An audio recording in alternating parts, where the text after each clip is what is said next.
names? This red one's Phoebe.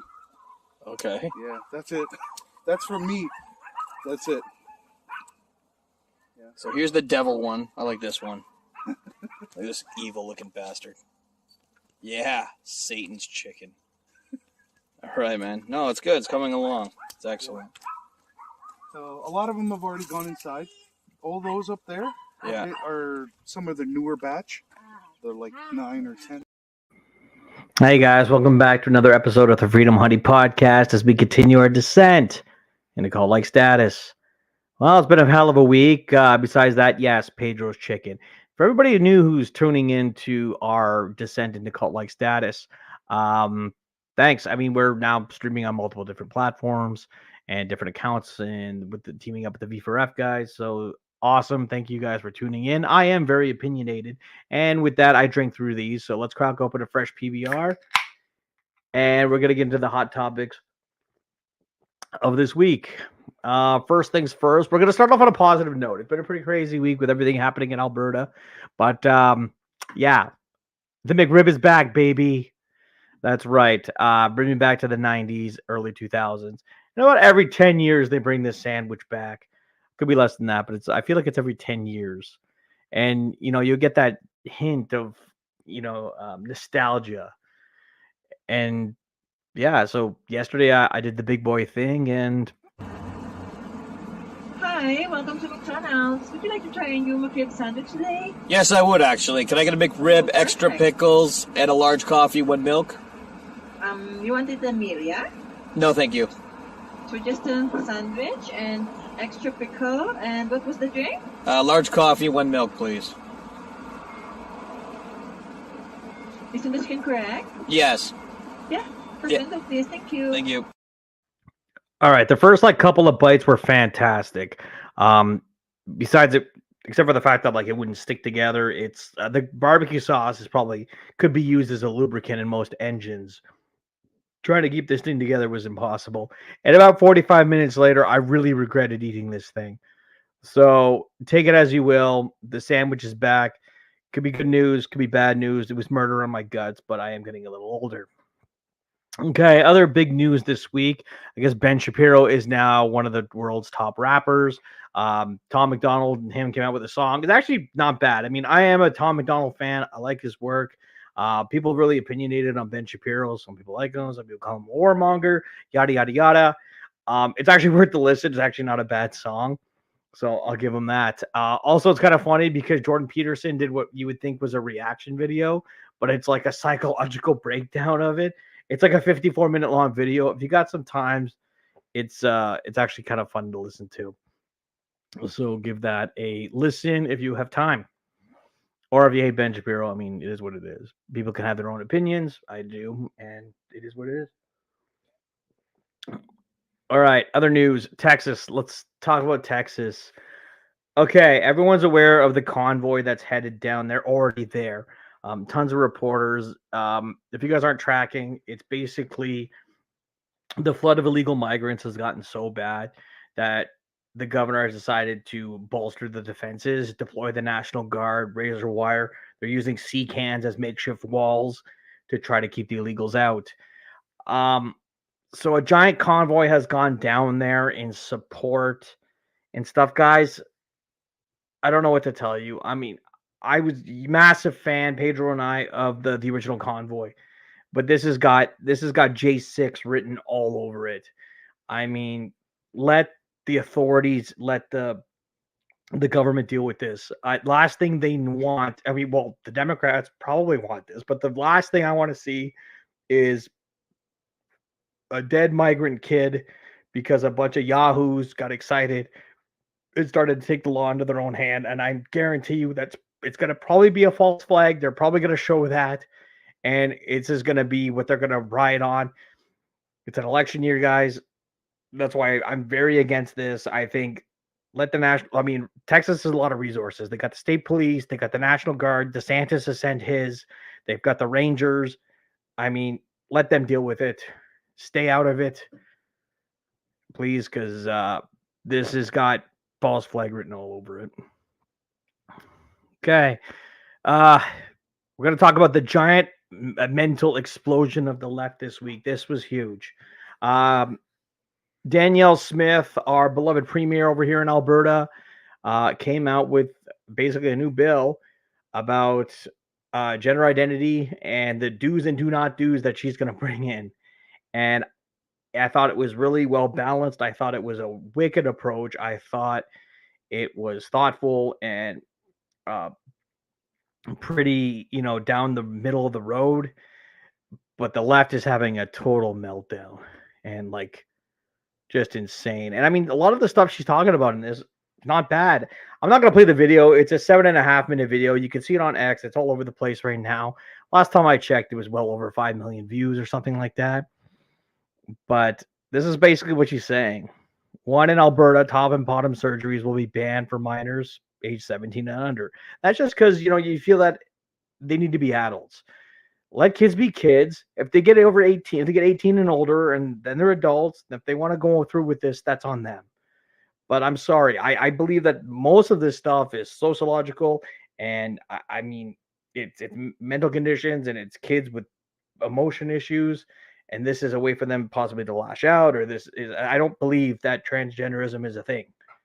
I think it's a mental problem. This whole girls can be girls, I mean, trans women can be women, and trans men can be, no, that's all garbage. I'm sorry. And if you don't agree with it, that's fine. That's just my opinion. So yes, if you're an adult consenting, you do whatever the hell you want to do. Leave kids the hell out of it. All right, second, youths age 16 and 17 will be permitted to start hormone therapies for gender affirmation as long as it's deemed mature enough and has parental and physician and psychologist approval. Fair enough. Like I said, I still think that's too young. I mean, these kids, I mean, let them go. Their brains are not even fully developed yet. They're still kind of going through the tail end of puberty. But hey, like I said, middle of the road. 3, parental notification and consent will be required for schools to alter the name and pronouns of any child under the age of 15. Students who are 16 and 17 will need permission, but schools will need to let their parents know first. I mean, a lot of people are freaking out about this. They're like, oh, it's not going to be safe at home and stuff like that. I mean, if the parents are going to start abusing the kids because they changed their name, they're probably already abusing them for a lot of other shit. I mean, this isn't the straw that broke the camel's back. If you got shitty parents, you got shitty parents.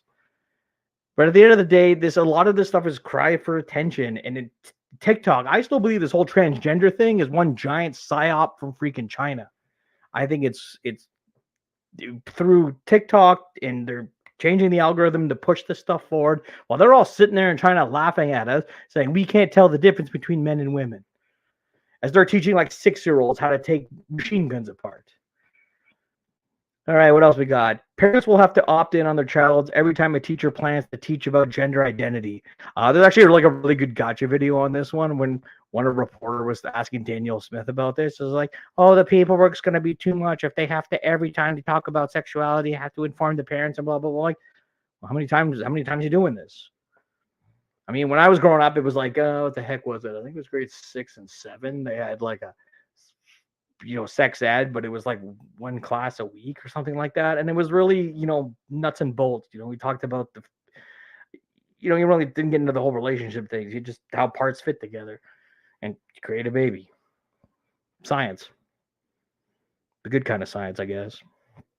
And last but not least, oh no, we got 2 other ones. All third-party teaching materials of gender identity, sexual orientation, or sexuality will need to be approved in advance by the Education Ministry. I mean, that's fair. Problem is, I think the Education Ministry is a farce. I think it's run by a bunch of left-wing nut jobs. But I mean, one more checks and balance to make sure they're not giving porn to kids it's okay with me.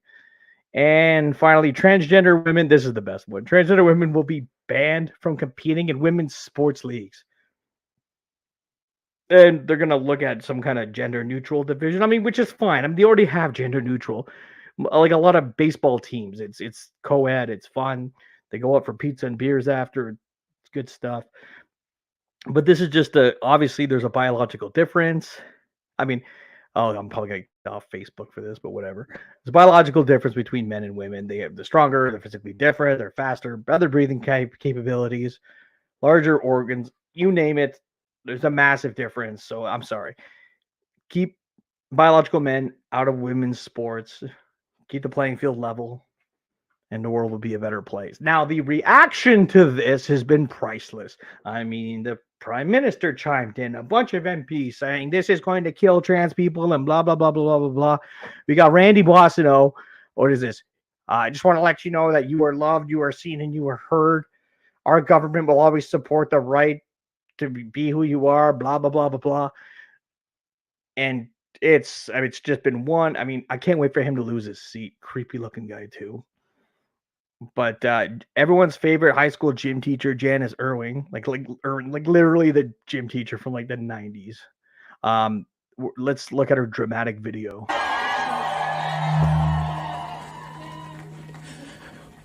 To all the queer and trans youth out there, just know that you are so loved, and we're going to be with you for every step of this fight. We love you so much.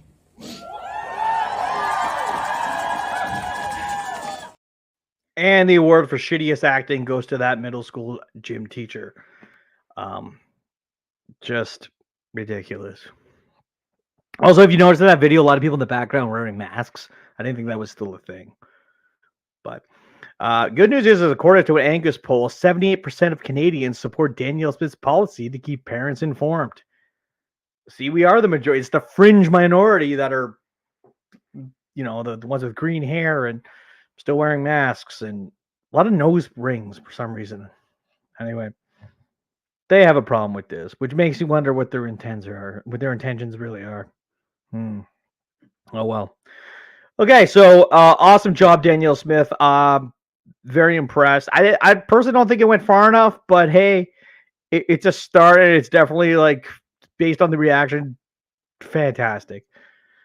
So a win for Alberta, a win for sanity, and a win for Canada. All right. What else? Take another sip of my PBR. And farmers in France. All right, Europe is still exploding. And this is still getting crazy. I mean, the Portuguese farmers are now involved. Germany, France, Belgium, Italy. I think Spain's the only holdout.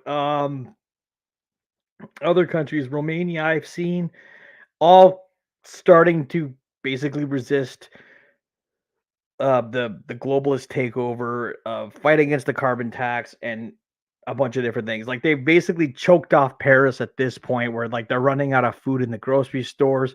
I've seen videos of them pouring earth on the roads to create like artificial fields. A lot of tire fires and a lot of honking. So Europe, keep it up, and it's like they say, localism will defeat globalism. And we need a little bit more of that, I think. Okay, now for everyone's favorite segment, it is the douche of the week. So this week's nominee will go to the mayor of Calgary, Jyoti Gondek. So after the announcement from Danielle Smith earlier this week, I mean, this broad had a total breakdown. I mean, she's creepy. She is, and she reminds me of like a Batman villain from the 60s. The way that she is and acts. I know she's got a kid that's non-binary or something or other. So I guess this affects her. But she came out in total attack mode against Danielle Smith. I'm not going to read the letter because it's just more garbage. But for the official craziest meltdown, Jyoti Gondek, you are this week's Freedom Honey douche of the week. It's 100% approved. Pedro approved. Everyone approved.